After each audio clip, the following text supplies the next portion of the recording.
Salam sejahtera untuk kita semua. Saya harap anak-anak di rumah semuanya sehat ya. Nah, kita harus tetap menjaga protokol kesehatan supaya kita juga tidak terjangkit oleh penyakit-penyakit yang aneh-aneh. Zaman sekarang kan banyak ya. Nah, hari ini saya, Francisca Teresia, akan bersama-sama dengan kalian untuk membahas bab yang ke-7, yaitu tentang keadilan dan perdamaian dalam keluarga yang diambil dari buku ini. Buku Pendidikan Agama Kristen dan Budi Pekerti yang dikeluarkan oleh Kementerian Pendidikan dan Kebudayaan Republik Indonesia, cetakan tahun 2017. Nah, jadi jangan sampai salah buku ya. Oleh karena itu, mari kita bersama-sama, sebelum kita masuk lebih dalam lagi, kita membahas lagi lebih dalam lagi, mari kita bersama-sama berdoa terlebih dahulu. Kita berdoa. Bapa yang terkasih, terima kasih karena Engkau telah memberkati kami hingga sampai detik ini. Kami masih bisa mengikuti pembelajaran yang harus kami lalui di rumah saja Bapa. Tetapi walaupun kami tidak dapat bertatap muka dengan rekan-rekan kami, dengan teman-teman kami, dengan guru-guru kami pun masih mengucap syukur karena Engkau masih memberikan kesempatan kepada kami untuk terus bertumbuh, belajar lebih dalam lagi tentang apa yang menjadi kehendak-Mu dalam kehidupan kami. Biarlah Bapa, apa yang kami pelajari hari ini yaitu tentang perdamaian dan juga keadilan dapat kami lakukan dalam kehidupan kami sehari-hari, sehingga kami dapat memahami apa yang menjadi kehendak-Mu dan dapat meneladankannya kepada orang-orang di sekitar kami. Berfirmanlah, berikanlah kami hikmat, berikanlah kami kebijaksanaan, bukakan pikiran kami sehingga kami mampu memahami kehendak-Mu melalui pelajaran pendidikan agama Kristen dan Budi Pekerti ini. Terima kasih Tuhan. Dalam nama Tuhan Yesus kami serahkan proses pembelajaran kami hari ini. Amin. Nah, apa sih kira-kira tujuan kita melakukan pembelajaran pada hari ini? Terkhusus untuk kita belajar tentang keadilan dan perdamaian dalam keluarga. Yang pertama adalah supaya kita semua bisa menghayati keadilan dan perdamaian di dalam keluarga itu yang seperti apa. Lalu yang kedua, kita bisa memahami tentang budaya perdamaian. Yang ketiga, kita bisa mengidentifikasi peran keluarga dalam keadilan dan perdamaian. Lalu yang keempat, kita bisa menemukan masalah-masalah sosial yang terjadi pada diri kalian dan diri saya atau diri kita, yang lingkungan di sekitar kita, serta menjelaskan cara pemecahannya dalam perspektif keadilan dan perdamaian. Wah, ini ya, kita kan akhir-akhir ini sering ya ngomong tentang nggak adil lu, ini nggak adil, mama cuma peduli sama itu, nggak peduli sama ini, begitu-gitu ya. Kita pasti masalah adil nggak adil tuh kan kita sering banget ya mendengarkan atau sering kali mengucapkan. Nah, sebelum kita bersama-sama membahas lebih dalam lagi tentang materi kita hari ini, di buku itu sudah disediakan sebuah nyanyian yang terambil dari Pelengkap Kidung Jemaat atau PKJ nomor 36 dengan judul Yesus Raja Damai. Nah, lagu tersebut kita tidak perlu nyanyikan ya, tetapi saya harap anak-anak di rumah bisa membaca liriknya dengan hati yang terbuka, dengan pikiran yang terbuka, sehingga kalian memahami apa maksud dari lagu tersebut. Begitu ya, jadi pujian itu kan kadang kita sulit, dan saya rasa tidak semua dari kalian di rumah tahu tentang lagu ini. Oleh karena itu, kalian coba baca liriknya, kalian pahami betul liriknya, supaya kalian bisa memahami apa makna dan pesan yang ingin dikirimkan oleh lagu tersebut. Nah, anak-anak yang di rumah, tahukah kalian bahwa keadilan dan perdamaian itu sangat dibutuhkan oleh banyak bangsa di dunia? Nah, berkaitan dengan hal itu, UNESCO, kalau nggak tahu UNESCO silakan googling. Nanti kalau saya jelaskan sini panjang. Telah mewajibkan banyak negara anggota PBB untuk melakukan pendidikan perdamaian bagi lembaga pendidikan termasuk keluarga. Wah, ternyata keluarga termasuk lembaga pendidikan, ya. Dalam realitas saat ini, Banyak sekali dijumpai fenomena-fenomena ketidakadilan yang menyebabkan tidak adanya perdamaian di berbagai aras dan institusi atau lembaga. Tiap hari kita dengar dan lihat adanya konflik antar individu, dalam keluarga, dalam kelompok, bahkan dalam tingkat bangsa dan negara. Akibatnya timbul adanya rasa kebencian, konflik, dan banyak pertumpahan darah. Ibu alay, masa sampai pertumpahan darah? Pengen tahu apa yang terjadi di daerah sana yang sudah bertahun-tahun, jalur Gaza sana? Itu adanya konflik, pertumpahan darah di mana-mana. Luar biasa kan? Makanya harus hati-hati ya. Nanti jangan-jangan kalian cuma rebutan mainan sama adik jadi pertumpahan darah nanti ya. Maksudnya nggak sengaja adiknya jatuh kan darahnya tertumpah-tumpah ya. Oleh karena itu kita harus mengembangkan budaya damai mulai dari relasi antar individu dan keluarga, bahkan untuk komunitas kita. Nah, pada umumnya keadilan berkaitan erat dengan perdamaian. Keadilan ternyata memiliki beberapa arti. Adil, tulus, benar, tidak salah. Wah, artinya banyak ternyata ya. Secara hakiki, adil pada diri sendiri adalah sesuatu yang harus dipenuhi sebagai kewajiban yang telah menjadi haknya dalam hubungannya dengan hidup. Itu berarti adil adalah sesuai dengan haknya, nggak lebih dan nggak kurang. Keadilan yang dihubungkan dengan keluarga memiliki potensi yang sangat besar. Karena di dalam keluarga, seseorang menjadi apa yang telah diajarkan dalam keluarganya. Jika seseorang diajarkan dengan keadilan dalam keluarganya, maka orang tersebut akan membawa pribadi adil keluar di masyarakat melalui pribadinya. Sikap atau tindakan yang dianggap adil adalah penyerahan diri secara total kepada Tuhan Allah. Wah, ini yang susah ya. Penyerahan diri secara total. Waduh, susah Bu. Ya, kita akan belajar bersama-sama supaya kita bisa berproses dan bertumbuh bersama. Dalam hal ini, keadilan selalu berimplikasi pada beberapa prinsip. Kesejahteraan, kecukupan, kesetaraan, personalitas, dan persaudaraan. Nah, untuk melaksanakan prinsip-prinsip tadi, keadilan juga memerlukan kasih. Itu dasar dari segala sesuatu yang harus kita lakukan. Kasih. Sedangkan perdamaian berasal dari kata damai. Nah, tadi kita belajar tentang adil, sekarang kita belajar tentang damai. Perdamaian itu berasal dari kata damai yang bisa berubah konsepsi sesuai waktu dan budaya, atau berubah artinya sesuai waktu dan budayanya. Dalam masyarakat yang luas, orang-orang memahami istilah damai dan implikasi-implikasinya melalui berbagai macam pandangan. Banyak orang, dan mungkin juga diri kita sendiri, memahami perdamaian secara sederhana. Ini pemahaman perdamaian secara sederhana ya, sebagai situasi atau keadaan di mana tidak ada konflik atau tidak ada perang. Tapi ternyata kenyataannya nggak sesederhana itu. Konsep damai ini sebenarnya memiliki dua pemahaman. Ada damai positif dan damai yang negatif. Pemahaman damai yang negatif, ini kita bahas dulu yang negatif ya. Pemahaman damai yang negatif ini, kita itu menilai apakah sebuah situasi atau keadaan bisa disebut sebagai situasi atau keadaan yang damai atau tidak dengan cara melihat ada atau tidaknya hal yang mengancam dan menghancurkan perdamaian. Misalnya seperti ketidakadilan dan konflik. Ya, jadi kalau damai yang negatif itu dia melihat perdamaian atau keadaan situasi damai itu dengan dilihat dari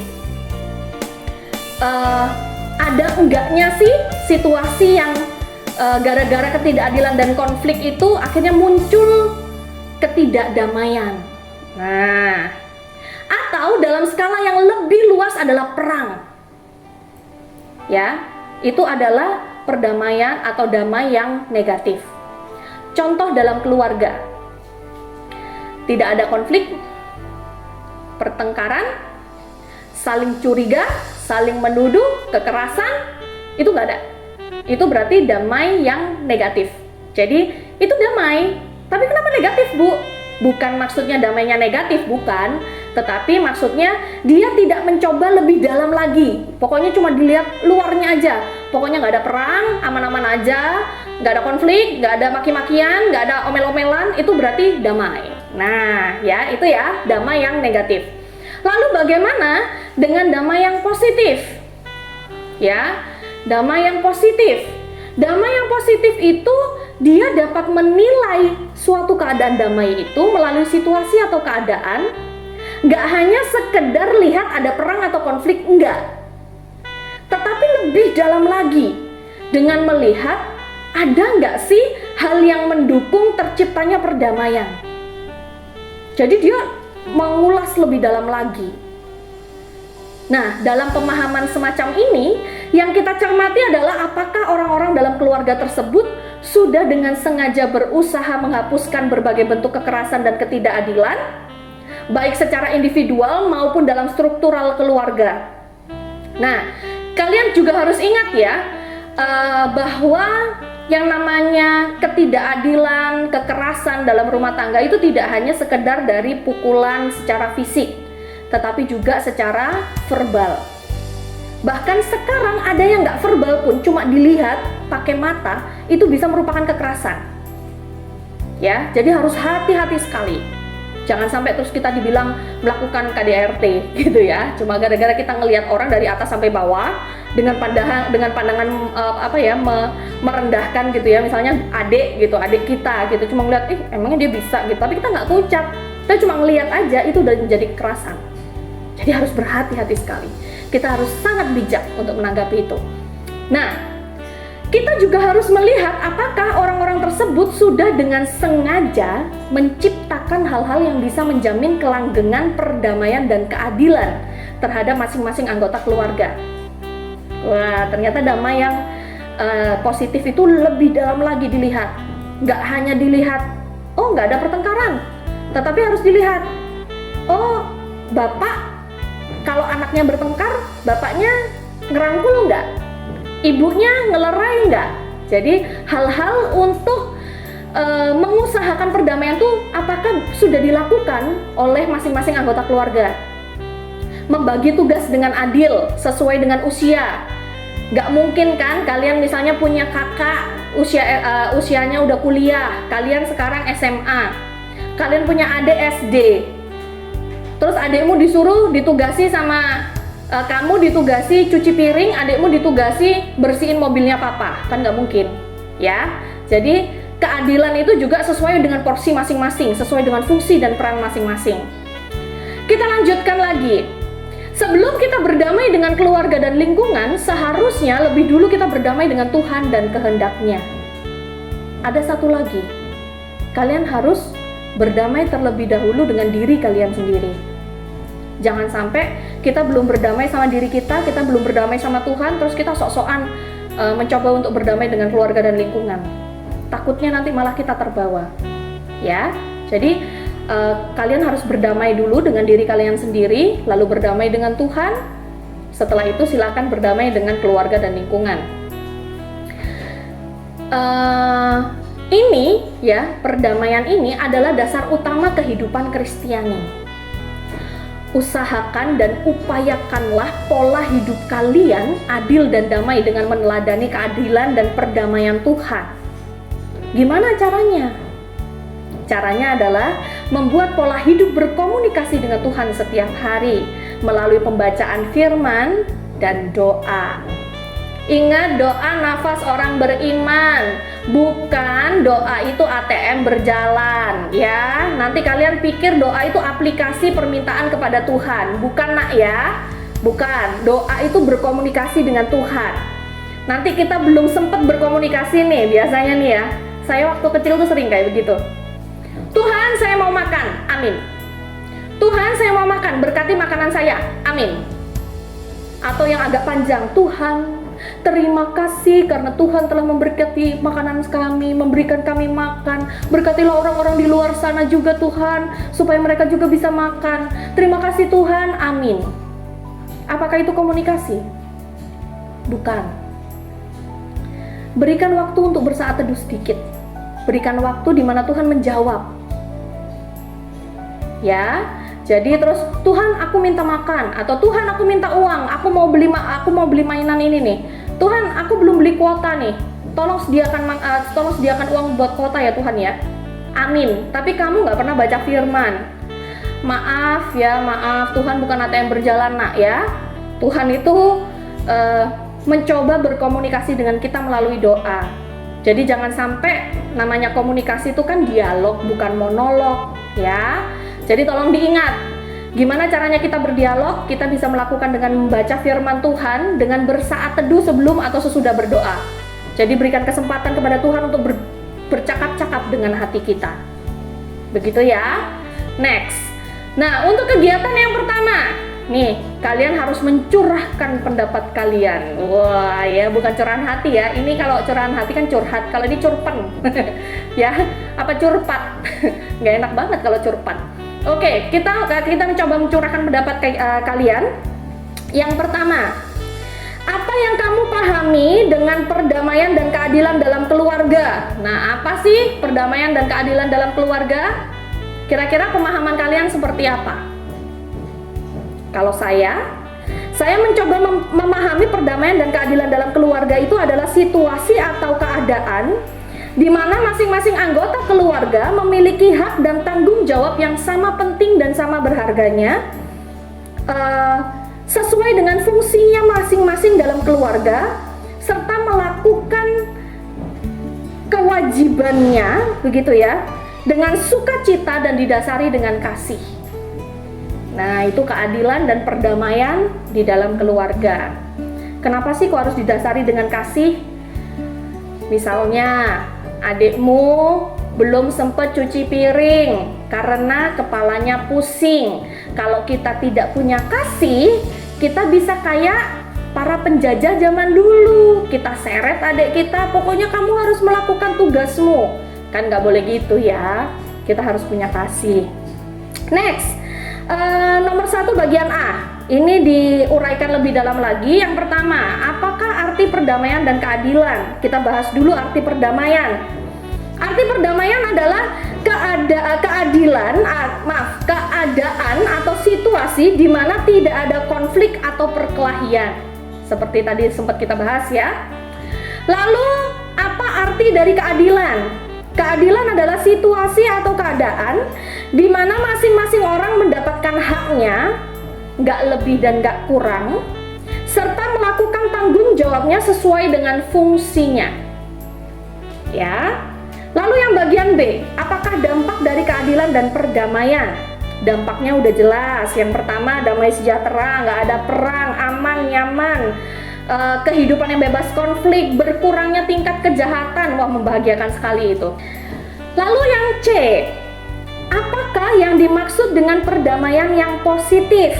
Berikan contoh dari lingkunganmu. Nah, ini tadi sudah sempat saya jelaskan ya. Perdamaian yang positif adalah keadaan damai yang dapat dinilai melalui situasi atau keadaan yang tidak sekedar dilihat dari ada atau tidaknya perang atau konflik, tetapi dengan melihat adakah hal-hal yang mendukung terciptanya perdamaian itu atau tidak, dan apakah masing-masing anggotanya melakukan usaha-usaha untuk mempertahankan perdamaian itu atau tidak. Ya. Contoh dari lingkungan. Waduh, ini pasti kalian bisa menjawab dengan contoh dari lingkungan kalian masing-masing. Karena kan lingkungan kita pasti berbeda-beda ya. Nah, coba kalian lihat di lingkungan sekitar kalian, apa sih yang bisa dijadikan contoh dari perdamaian yang positif ini? Atau mungkin dari keluargamu, dari keluarga tetangga. Tapi jangan kepo ya, nanti kita kepo-kepo job-job tetangga dong ntar ya. 4. Hal-hal apa saja yang dapat menimbulkan keluarga tidak damai dan tidak adil? Nah, ini anak SD aja bisa jawab. Masa anak SMA nggak bisa jawab? Ya, ada iri hati, ada kecemburuan, ada egoisme atau egosentris. Bahkan di dalam keluarga pun ada yang namanya anti toleransi. Harus hati-hati ya. Nah, next. Yang kelima, apakah yang dimaksud pemahaman damai yang positif? Pemahaman damai yang positif tadi seperti yang saya jelaskan, bahwa keadaan damai yang juga dipikirkan dan dipahami, bahkan diusahakan untuk terus mempertahankan keadaan damai ini dengan mencari terus-menerus alasan-alasan atau hal-hal yang bisa mempertahankan terciptanya perdamaian tersebut. Gitu ya. Nah, nanti kalian akan dibantu oleh guru kalian ketika kalian sudah mencoba untuk menjawab ini, berdiskusi dengan teman dan guru. Nanti guru kalian akan membantu kalian untuk menyimpulkan kira-kira apa sih curpat kalian tadi, gitu ya. Lalu, kita juga harus meneladani Tuhan Yesus. Kenapa?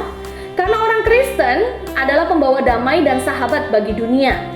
Memiliki sikap kehidupan sebagai orang Kristen yang identik dengan kasih dan damai. Tentu seharusnya demikian ya, kehidupan kita sebagai orang Kristen harus dipenuhi dengan kasih dan damai.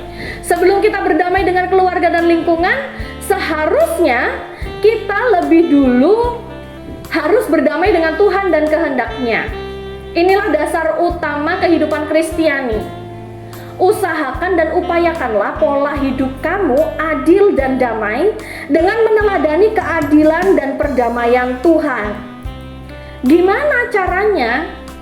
Dengan cara membuat pola hidup berkomunikasi dengan Tuhan setiap hari melalui pembacaan firman dan doa. Nah, ini tadi diulang kembali supaya kalian mengingat betul, ya. Dalam kitab Mika pasal 5 ayat 4 dikatakan bahwa Dia menjadi damai sejahtera. Pada umumnya, para penafsir mengungkapkan bahwa ayat itu menunjukkan kepada Tuhan Yesus Kristus sebagai Raja Damai. Dia adalah damai sejahtera itu sendiri yang menjadi pedoman kehidupan kita. Kehadiran Kristus dalam kelahiran, kematian, dan kebangkitannya adalah cara Allah yang merendahkan diri dan menjadi manusia untuk berdamai dengan manusia yang berdosa. Kristus adalah Allah Sang Kasih yang mendamaikan kita dengan Allah. Wah, Allah yang mendamaikan dengan Allah, keren ya? Tapi itulah kerennya Tuhan kita. Serta menjadi contoh perdamaian antara kita dengan sesama, yang bahkan contoh perdamaian antara kita dengan lingkungan. Salah satu contoh tentang perdamaian dilakukan oleh Tuhan Yesus Kristus adalah percakapan Tuhan Yesus dengan seorang perempuan Samaria di sumur Yakub yang tertulis dalam Yohanes 4 ayat 9 sampai 18. Kalian bisa membaca itu di rumah nanti.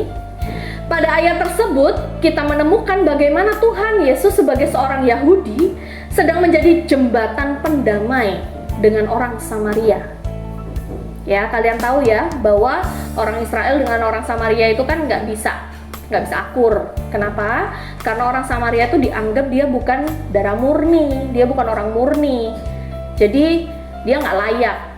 Padahal di Samaria sendiri mereka menyembah Allah juga, gitu, ya.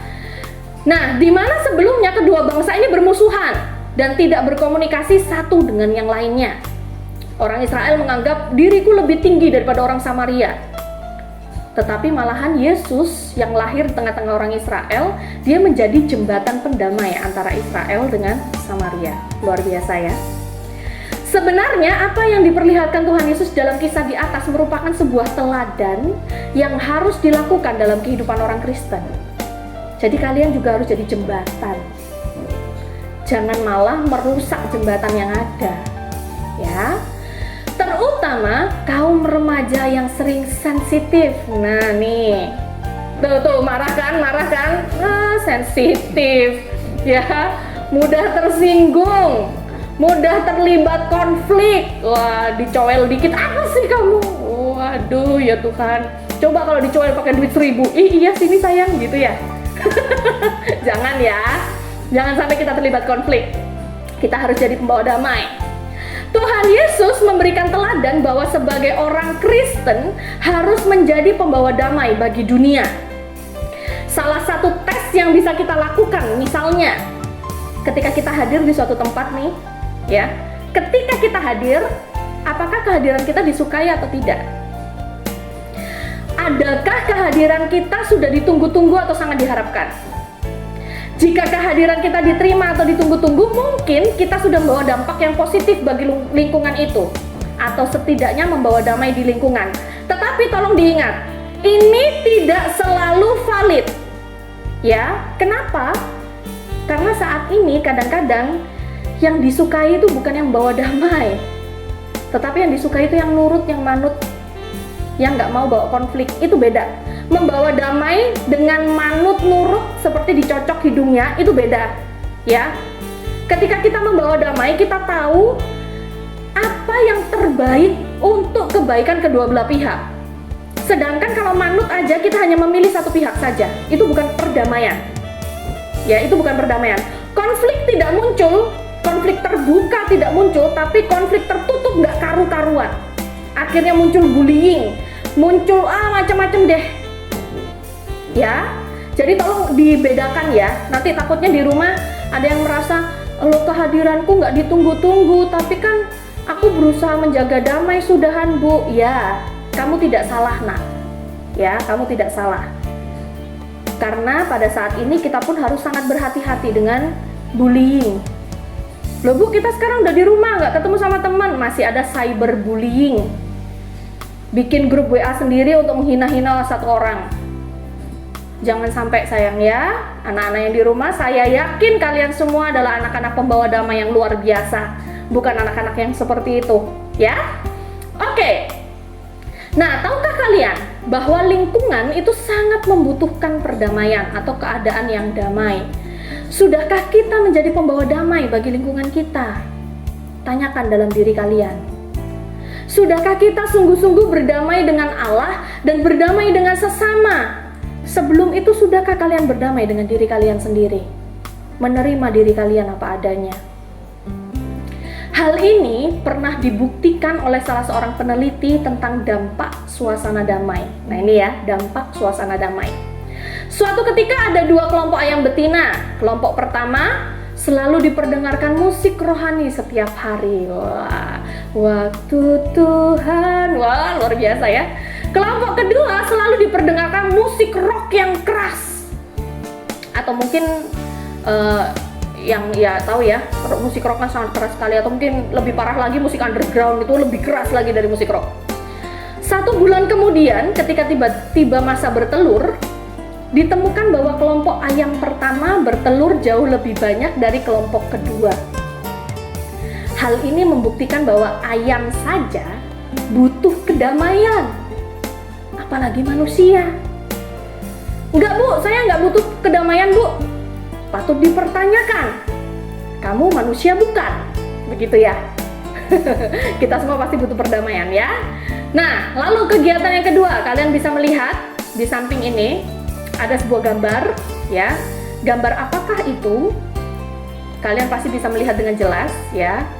Itu mudah sekali. Itu gambar mungkin kamu sama adikmu lagi rebutan untuk main game ya, atau kamu sama kakakmu lagi rebutan main game. Kira-kira komentarmu apa sih tentang kejadian itu? Kalian silakan tuliskan. Lalu renungkan baik-baik jawaban kalian itu. Ya, kita lanjutkan. Perdamaian dalam keluarga. Kata perdamaian berasal dari kata damai yang bisa berubah konsepsi sesuai waktu dan budaya. Dalam masyarakat luas, orang-orang memahami istilah damai dan implikasinya melalui berbagai macam pandangan. Banyak orang memahami perdamaian secara sederhana sebagai sebuah situasi atau keadaan di mana tidak ada konflik atau tidak ada perang. Tadi ya, damai yang negatif. Namun kenyataannya tidak sesederhana itu. Konsep damai ini sebenarnya memiliki dua pemahaman. Kita mengulang kembali supaya kita lebih paham lagi, yaitu damai yang pintar, negatif, dan positif. Good job. Pemahaman damai yang negatif, sebuah situasi atau keadaan bisa disebut sebagai situasi atau keadaan damai atau tidak. Dengan cara melihat ada atau tidaknya hal yang biasa mengancam dan menghancurkan perdamaian. Misalnya ketidakadilan atau konflik, atau dalam skala yang lebih luas adalah perang. Itu menimbulkan ketidakdamaian. Sedangkan pemahaman damai yang positif, kita bisa menilainya lewat situasi atau keadaan, tidak sekedar hanya dengan melihat ada perang atau konflik terbuka atau tidak, tetapi dengan melihat ada tidaknya hal-hal yang mendukung terciptanya perdamaian itu sendiri. ya. Penjelasan lebih lanjut kalian bisa scroll ke belakang karena tadi saya sudah jelaskan lebih dalam lagi ya tentang itu. Dalam pemahaman semacam ini yang kita cermati adalah apakah orang-orang dalam keluarga tersebut sudah berusaha menghapuskan berbagai bentuk kekerasan dan ketidakadilan, baik individual maupun struktural keluarga. Dengan demikian, juga sebaliknya, apakah orang-orang tersebut sudah menciptakan hal-hal yang bisa menjamin kelanggengan dan perdamaian serta keadilan terhadap masing-masing anggota keluarga? Antara bapak dan ibu, antara orang tua dan anak di dalam satu rumah. Saat ini kita akan berdiskusi lebih lanjut tentang perdamaian dan keadilan. Nah, ini ada ilustrasi nih ya. Potongan teks ilustrasi berikut diambil dari sebuah wawancara awal antara pendeta dengan keluarga yang menggambarkan struktur keluarga bermasalah.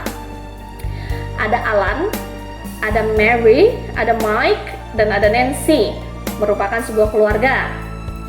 Sang pendeta bilang, "Pak Alan, kamu mengatakan bahwa istrimu, Mary, tidak bersedia menyiapkan makanan karena ia terlalu malas. Ya bukan seorang istri," kata Alan.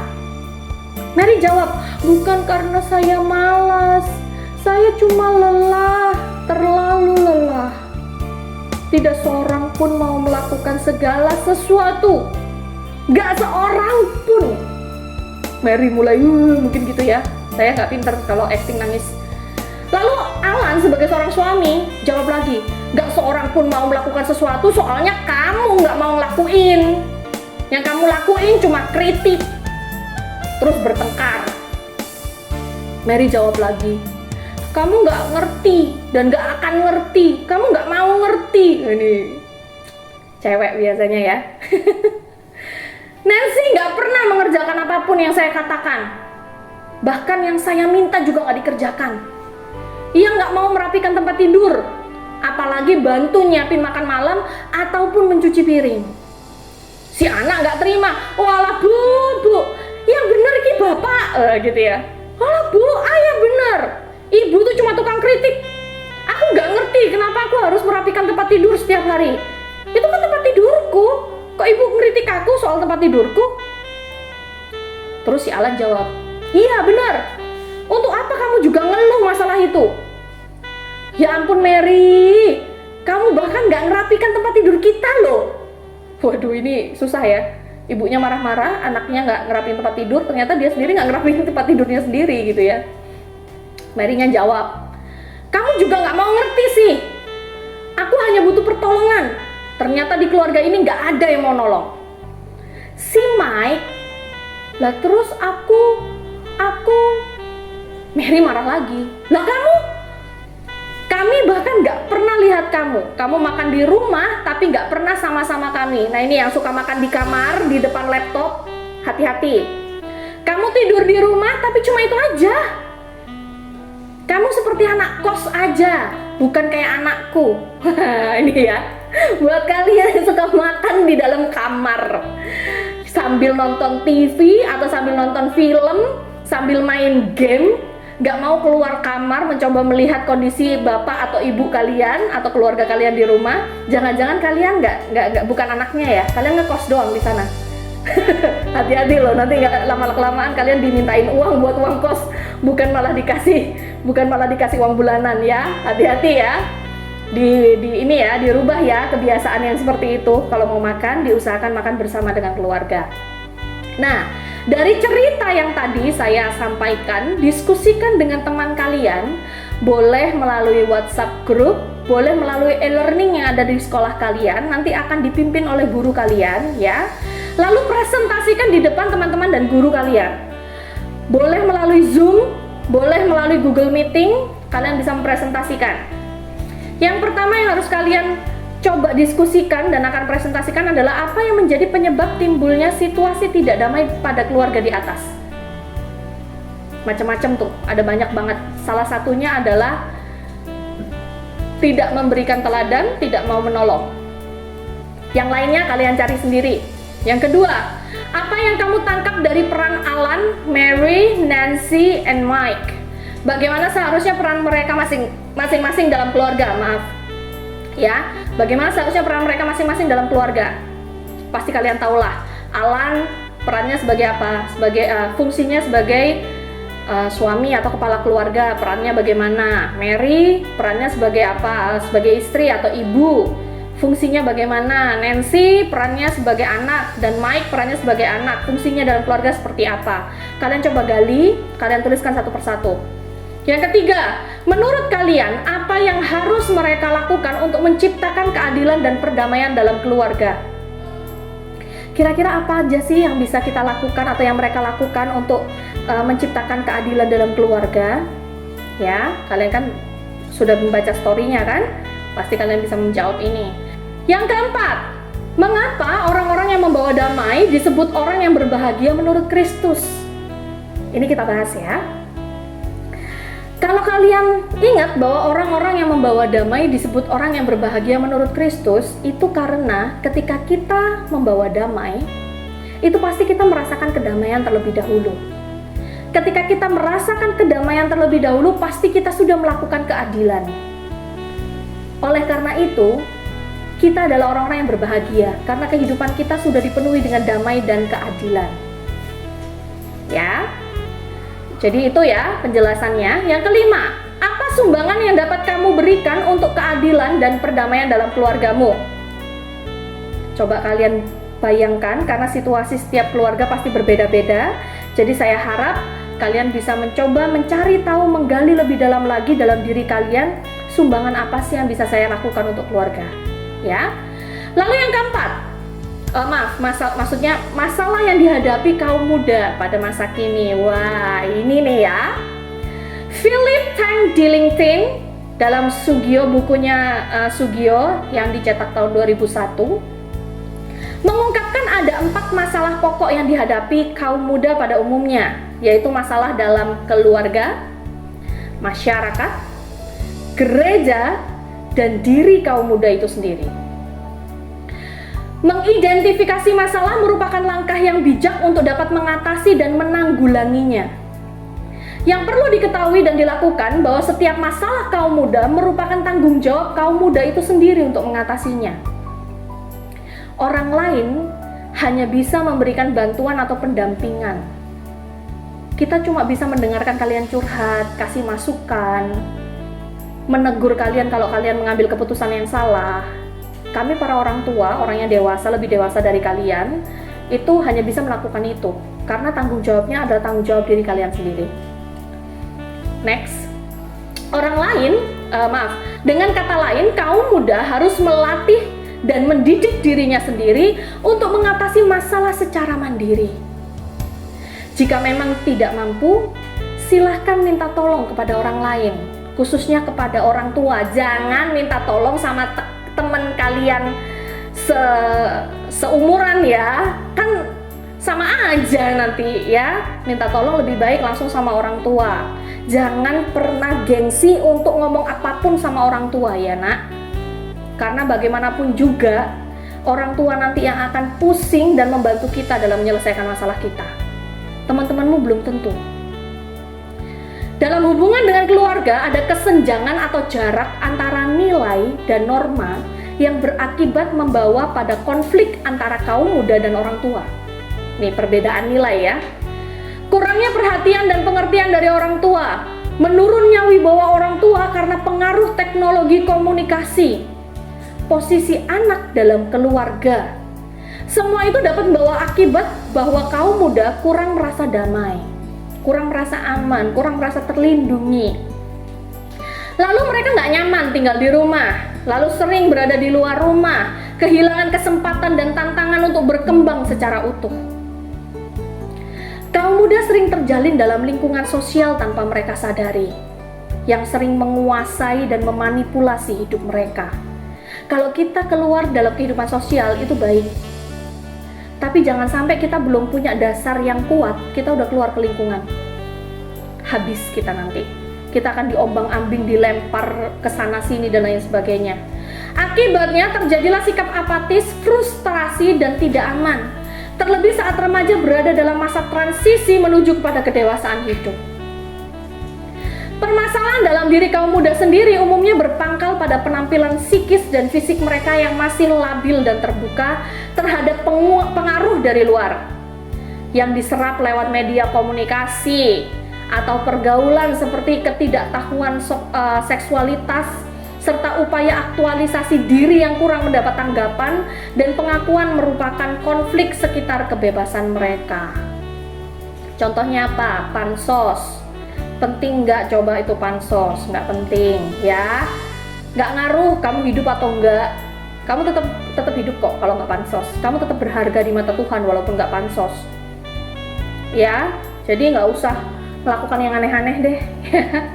Next, ada banyak hal yang dapat menjadi penyebab bagi terhambatnya perkembangan seorang remaja.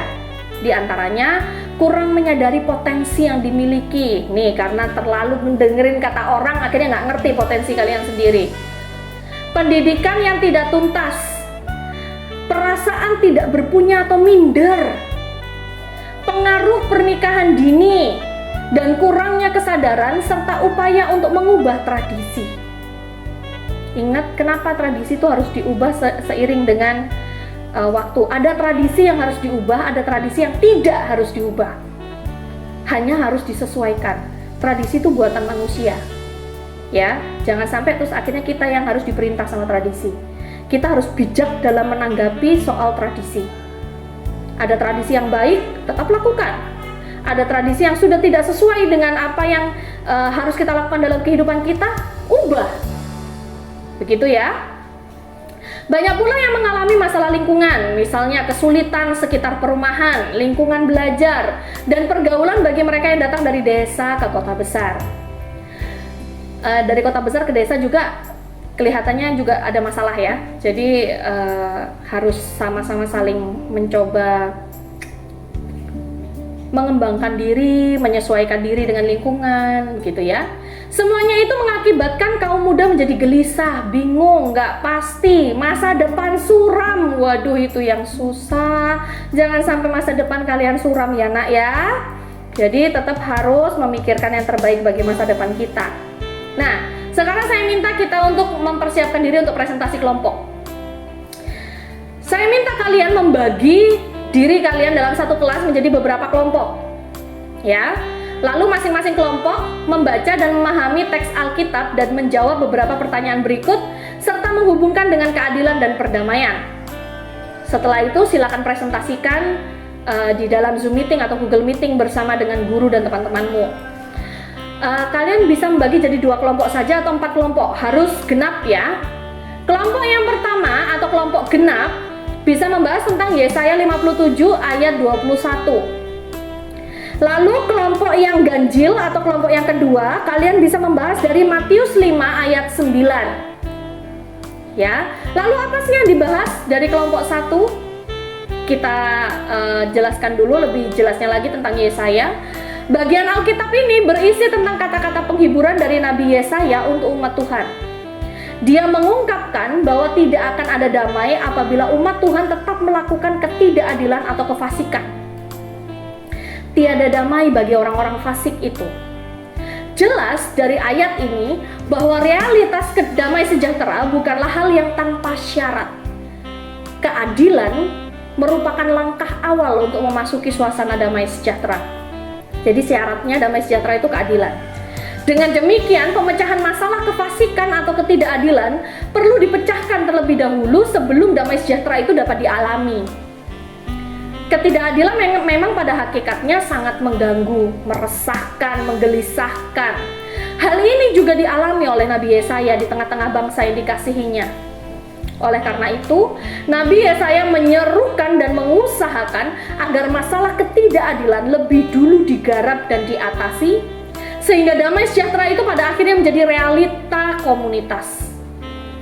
Dari teks ini kita mendapat pengajaran bahwa untuk mengalami suasana damai sejahtera baik dalam keluarga maupun dalam komunitas, bahkan di tengah-tengah bangsa kita, maka perlu diusahakan lebih dahulu pemecahan ketidakadilan. Hasil dari usaha tersebut maka akan tercipta suasana yang adil dan damai yang menjadi dambaan dari setiap manusia dimanapun dia berada. Lalu tentang Matius 5 ayat 9 untuk kelompok 2 atau kelompok yang genap. Teks ini adalah khotbah Tuhan Yesus di bukit. Berbahagialah orang yang membawa damai. Nah, ya.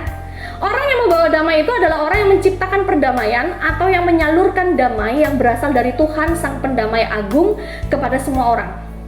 Jadi, orang tersebut lebih dahulu menerima damai itu dan menyampaikan kepada semua orang sebagai kesaksiannya.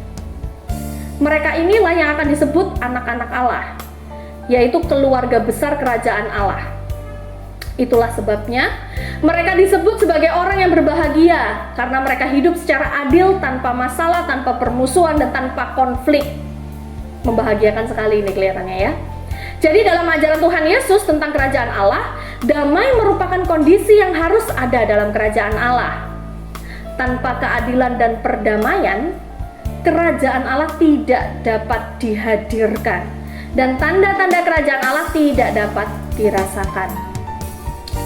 Ada beberapa pertanyaan untuk kalian diskusikan dalam kelompok. Yang pertama, bagaimana makna perdamaian dan keadilan dalam teks Alkitab tersebut?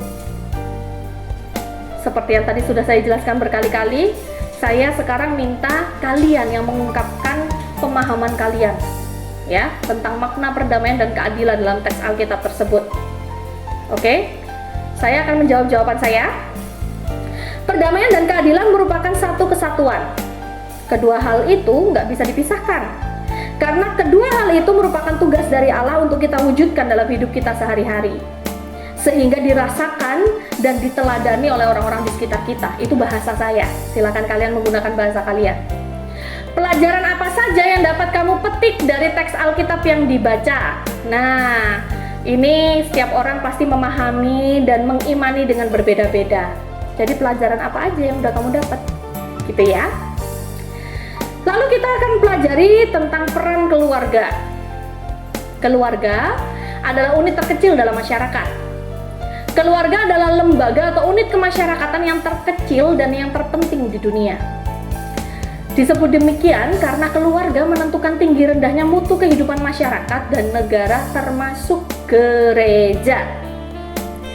Kekuatan gereja, bahkan suatu bangsa, sangat ditentukan oleh unit-unit keluarga yang menjadi warganya.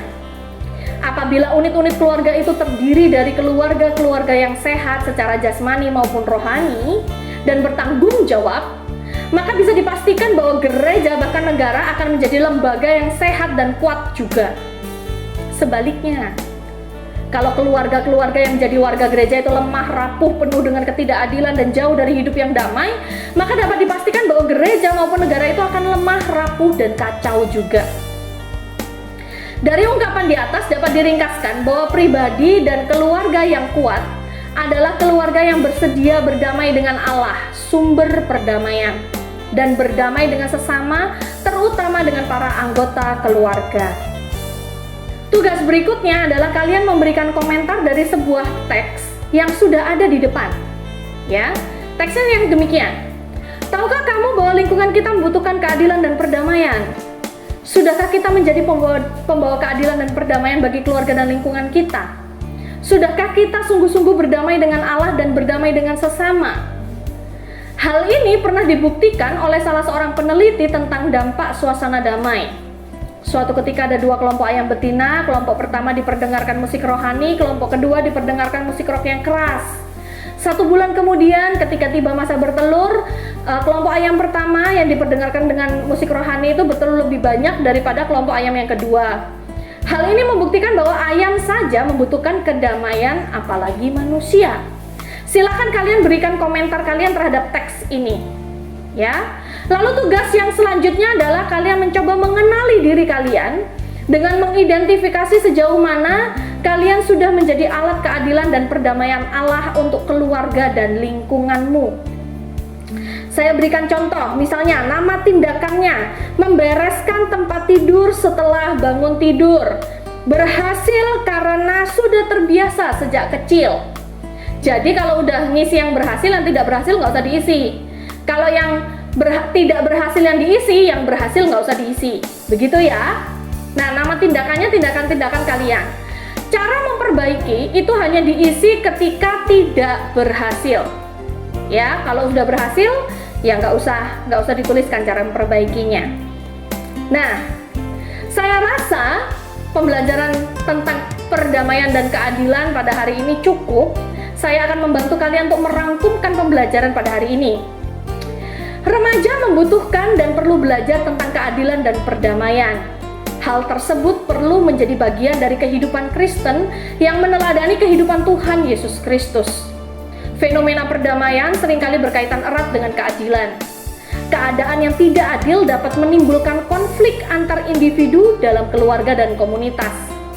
Pribadi Kristen dipanggil oleh Tuhan untuk membawa keadilan dan perdamaian dimanapun dia berada. Dalam keluarga Kristen, realita keadilan dan perdamaian sangat erat kaitannya. Bahkan bisa menjadi fenomena kausalitas atau fenomena sebab akibat.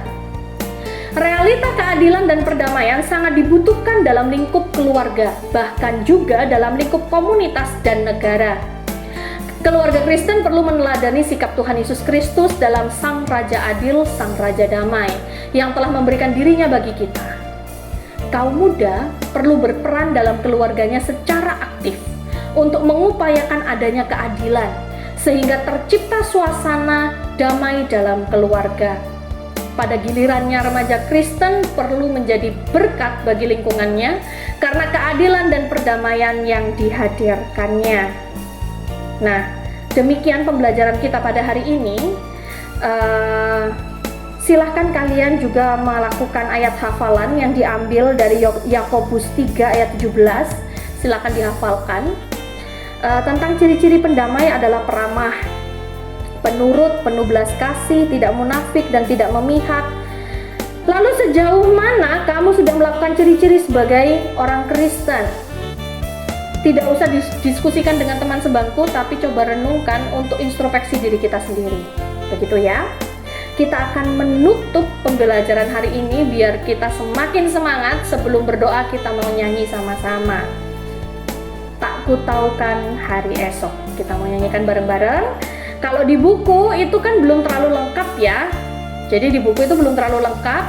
Tapi kita akan bersama-sama menyanyikan satu lagu yang lengkap, satu bait saja. Kita nyanyikan bersama-sama yang lengkap. Oke? Mari kita nyanyikan bersama-sama.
Mari kita berdoa. Ya Tuhan, kami bersyukur atas anugerah Tuhan dalam kehidupan kami yang begitu besar. Kami bersyukur atas kehidupan kami saat ini. Biarlah Tuhan kami dapat menjadi duta-duta damai-Mu, sehingga kami dapat menyebarkan keadilan dan perdamaian dimanapun kami berada. Ajar kami dengan hikmat-Mu untuk menjadi bijak di dalam kami mempertahankan setiap perdamaian dan juga keadilan dimanapun kami berada ya Bapa. Kuatkanlah kami sehingga kami mampu untuk menjadi duta damai-Mu. Terpujilah nama-Mu di dalam nama Tuhan kami Yesus Kristus. Haleluya. Amin. Terima kasih untuk pembelajaran hari ini. Saya harap kalian bisa menjadi para duta damai dan juga membawa keadilan bagi orang-orang di sekitar kalian. Tetap menjaga protokol kesehatan supaya COVID-19 segera pergi dari dunia Indonesia ini ya. Jangan sampai nambah-nambahin. Ya, benar-benar dijaga baik protokol kesehatannya. supaya kita bisa segera sehat semuanya. Tuhan Yesus memberkati. Salam sejahtera.